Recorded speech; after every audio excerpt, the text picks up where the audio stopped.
I always say that tools are not a waste of money but an investment. They make your life so much easier and your finishes so much more polished. And scissors are one of these things that you may not think about getting, but once you have them, you change your life.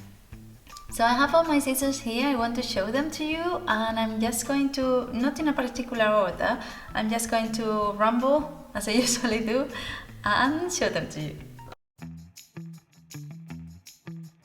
The first pair I ever had was these Seamstress Scissors. It's just one of these classic style ones, and they are really nice and comfy. They are really easy to use, they are light, really useful. This one my grandma used to sell in her shop, and I've had them forever. When I started sewing, it was the ones I had until my mother-in-law gave me this for my birthday. They're amazing. They are not tailor's scissors because those have a curve here, so they are always resting on the table while you move, but they're really comfy. All your fingers fit in here and your hand is really rested when using it. Do I need big scissors? It depends on how much you sew. Of course, have a look. This one is just half the size of the other one, and this one cuts really well. So you'll be grateful when you start sewing big patterns and cutting big patterns, because these ones are just amazing. Another thing we all use every day, don't say you don't, is the seam ripper. This is a cheap one you get when you buy one of those sewing kits, but it works fine. I don't have one I've purchased, I don't have a good one, but this one works perfectly fine. It was supposed to be at first to open buttonholes, and I've used it for that and it works fine, as long as you keep a pin on top so you don't rip the whole thing, because that has happened to me as well. So this is really useful. You should always have one by hand, and because you're going to use it.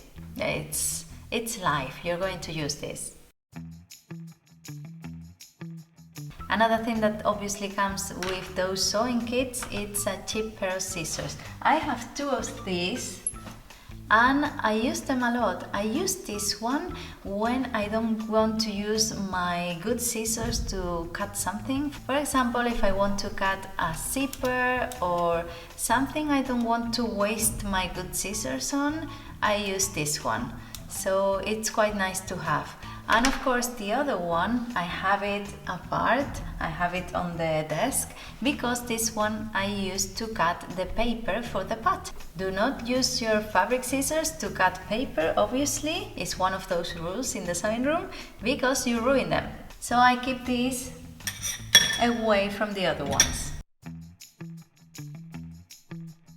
Another pair I've always had is my pinking scissors. They're really nice to have if you don't have an overlock machine, because you can finish your seams like this. The zigzag shears mean that you have a finished hem and they look really pretty. The thing is that I forget I have them, so sometimes I don't use them, but I should use them more often.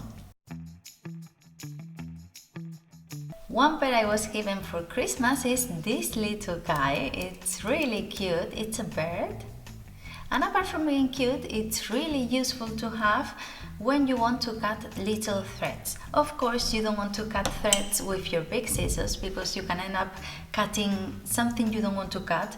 So it's really useful and handy to have around. And lastly, the pizza cutter. This is one that pulls down to use, and of course you need one of these mats to cut on, because if not you ruin your table. And this is really good. It's like magic. It doesn't matter how much you use it, it never has any cut or anything. And it's good to have, of course, for patchwork people. If you want to cut little pieces of cotton, it's really fast and easy to use. And I've seen YouTubers that have really big mats and cut their patterns with this. I don't know, I haven't done that because I only have a small little pad, but maybe it's something to think about. Do you need all these scissors in the sewing room? Yes and no. Of course, when you start, you only need one of these Seamstress scissors, but then as you move along and you start cutting more stuff, you don't know how much you use them until you have them. You don't know how useful they are until you have them around. So, not at first, but then you'll be thankful for having them. Does the pinking scissors substitute the overlock? I'm not quite sure.